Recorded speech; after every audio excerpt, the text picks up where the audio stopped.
मसलों की हद हो चुकी है। कभी हम सचिन सीमा से बाहर निकलते हैं तो अंजू और नसरुल्ला में फंस जाते हैं, अंजू नसरुल्ला से निकलते हैं तो हम किसी और मैटर में फंस जाते हैं, और अब बाबा की वजह से पूरे हिंदुस्तान में एक बवाल मच गया है।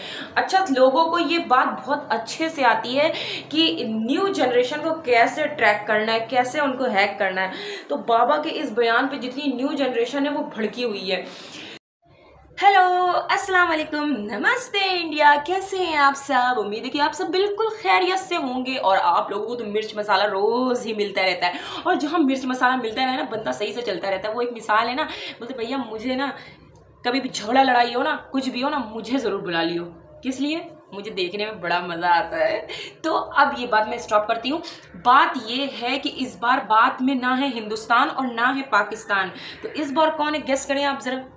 इस बार सुर्खियों में फिर से है हमारे बाबा बागेश्वर धाम। वैसे बाबा के बारे में कोई बात करने से पहले मैं एक बात बताऊं, मैं उनकी बहुत सारी क्लिप देखती नॉलेज हर तरह के इंसान को रखना चाहिए, क्या चल रहा है क्या नहीं चल रहा है। तो बाबा बहुत ही हैंडसम है, बिल्कुल आमिर खान की तरह। अब बात हम करते हैं। बाबा ने दे दिया है एक विवादित बयान, जिस बयान के चलते हिंदुस्तान में आग भड़क गई है, स्पेशली बिहार में, क्योंकि बिहार में बाबा अभी अभी बिल्कुल आए थे।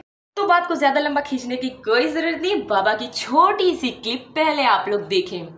पूछो क्या? मांग का सिंदूर, गले में मंगलसूत्र। हाँ जी, ना जी, अरे बोलो। अच्छा, मान लो मांग का सिंदूर ना भरा हो, गले में मंगलसूत्र ना हो, तो हम लोग क्या समझते हैं? भाई ये प्लाट अभी खाली है। और मांग का सिंदूर भर गया हो, गले में मंगलसूत्र लटक गया हो, तो हम लोग दूर से ही देखकर समझ जाते हैं कि रजिस्ट्री हो। अरे कहना क्या चाहते हो? तो आपने देखा, बाबा ने बोला है कि जिन औरतों की मांग में सिंदूर नहीं है, पैर में पायल नहीं है, बिछिया नहीं है और गले में मंगलसूत्र नहीं है, वो एक खाली प्लॉट है, उनकी रजिस्ट्री करवाई जा सकती है। ओके, बाबा की बात यहीं पर खत्म होती है। अब हम बताते हैं आपको भड़की हुई महिलाओं के जवाब। शास्त्री का तो वो चोट्टा वो बताएगा कि हम खाली प्लॉट है, वो बताएगा कि हम खाली प्लॉट है। माफी मांगना चाहिए बाबा को। बाबा के माफी क्यों मांगेगा भाई? किसी गलती करने के तो माफी नहीं मांगेगा। अरे भैया छोटा सा बाबा का अंधभक्त लग रहा है। हाँ, हिंदू है कि मुसलमान है? हिंदू है तो शादी करिएगा, तो शादी जनता माफ नहीं करेगी। तो ये है अंजलि, जिनका वीडियो बहुत तेजी से वायरल हो रहा है। इन्होंने बाबा को बाकायदा चप्पल मारने का भी बोल दिया है लोगों के सामने, जो भीड़ भड़क रही है। मैं इस चीज को थोड़ा सा रद्द करूंगी, क्योंकि जब कोई इंसान बहुत ऊंचे पद पे चला जाता है तो आपको अथॉरिटी नहीं है ऐसी कि उसके लिए इतने अभद्र शब्द जो कि सुनने में ही खराब लगे आपको बोलना चाहिए। ठीक है, दूसरा आपको फिर से एक क्लिप में दिखाती हूँ। ये तो कम उम्र की लड़की की एक बयान था, यहाँ पे मैं एक आंटी का बयान सुनाती हूँ आपको। अरे धीरेन्द्र, तोरा पूछल चाहो यो सुन, तू पूछ अपन मैया रे, तो अपन माँ के पहले पूछ कि तोर मैया प्लॉट खाली हो रे हैं? अरे मारबो ने चप्पल वाले छोड़ा, देखी तो देखी चप्पल बाबू, देख चप्पल बाबू कितना मारबो ना धीरेन्द्र, चिल्लाए रे, मरने से डरते हैं? कहता है जब धरती पर आए हैं तो जीना ही पड़ेगा, अगर जहर है तो उसको घोर घोर के पीना ही पड़ेगा। 200 रुपए दे और 50 रुपए काट ओवर एक्टिंग के वजह से। तो मेरे प्यारे प्यारे व्यूवर्स, आप लोगों ने बाबा की भी क्लिप देखी और एक कम उम्र की लड़की की भी क्लिप देखी और एक ज्यादा उम्र की लेडी की भी क्लिप देखी। तो सबका यही कहना है कि बाबा ने गलत किया, उनको ये करना चाहिए, वो करना चाहिए, माफी मांगनी चाहिए। तो मैं अपनी राय यहाँ पे छोटी सी रखूंगी। मैं सबसे पहले ये कहूंगी कि मुझे ऐसा लगता है कि बाबा ने कोई बात गलत नहीं की है। बागेश्वर धाम जो है, उन्होंने कोई बात गलत नहीं की। धीरेन्द्र शास्त्री ने उनके सिर्फ जो वर्ड्स थे, जो उन्होंने चुने, जो उन्होंने बात की, वो ओछे थे, भद्दे थे, गंदे थे, जो नहीं इस्तेमाल करना चाहिए। क्योंकि जब आप किसी ऊंचे पद पे पहुंच जाते हो, जहां से लाखों लोग आपके फॉलोअर्स हैं, लाखों लोग आपको इंस्पिरेशन मानते हैं, लाखों लोग आपकी कई बातों पे चलने लगते हैं, तो वहां पे आपको अपने लफ्जों का जो है, अपने वर्डों का चयन जो है ना, बहुत सोच समझ के करना चाहिए, क्योंकि छोटी सी भी बात आपको जमीन पे लाके पटक सकती है। तो भैया बाबा का तो मुद्दा गरमाया हुआ है। अब हम देखते हैं कि आगे होता क्या है। बाबा मुद्दों में हमेशा ही बने रहते हैं, क्योंकि बड़ी कम उम्र में बाबा ने सिद्धि प्राप्त कर ली है। यहाँ तो कोई उल्टी भी नहीं प्राप्त हुई, बाबा ने सिद्धि प्राप्त कर ली है इतनी कम उम्र में, 24 से 25 साल की उम्र में। और बाबा अपने पूरे रंग रूप की वजह से हमेशा सुर्खियों में बने हुए रहते हैं।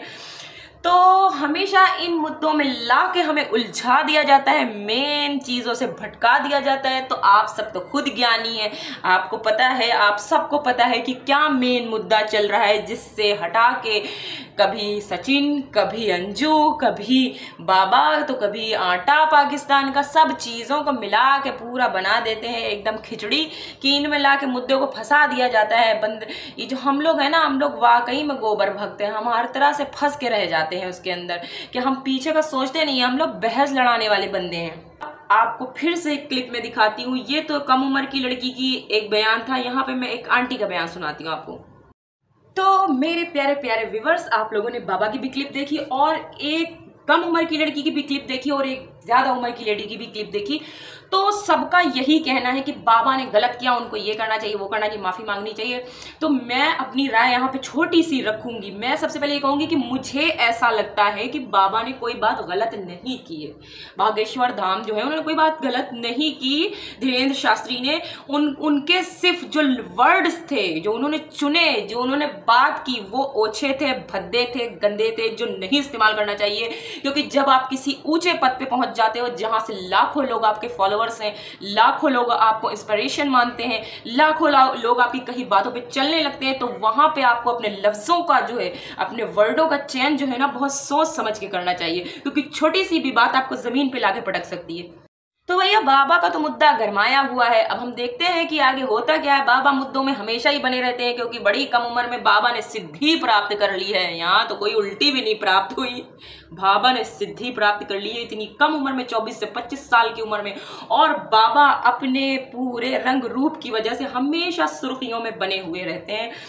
तो हमेशा इन मुद्दों में ला के हमें उलझा दिया जाता है, मेन चीज़ों से भटका दिया जाता है। तो आप सब तो खुद ज्ञानी हैं, आपको पता है, आप सबको पता है कि क्या मेन मुद्दा चल रहा है, जिससे हटा के कभी सचिन, कभी अंजू, कभी बाबा, तो कभी आटा पाकिस्तान का, सब चीज़ों को मिला के पूरा बना देते हैं एकदम खिचड़ी। मैं आप लोगों से अपनी बात शेयर करूँगी। तब जो है ना, बाबा आसाराम का जो है बहुत नाम था जब मैं छोटी थी, बड़ा नाम था उनका। तो मैं एक दिन उनकी प्रॉपर्टी, उनका सब कुछ, उसके बारे में टीवी पे बड़े विस्तार से बता रहे थे, बिल्कुल डिस्क्राइब करके कि उनके पास 496 मठ हैं, उनके पास ये है, वो है, खरबों की संपत्ति है।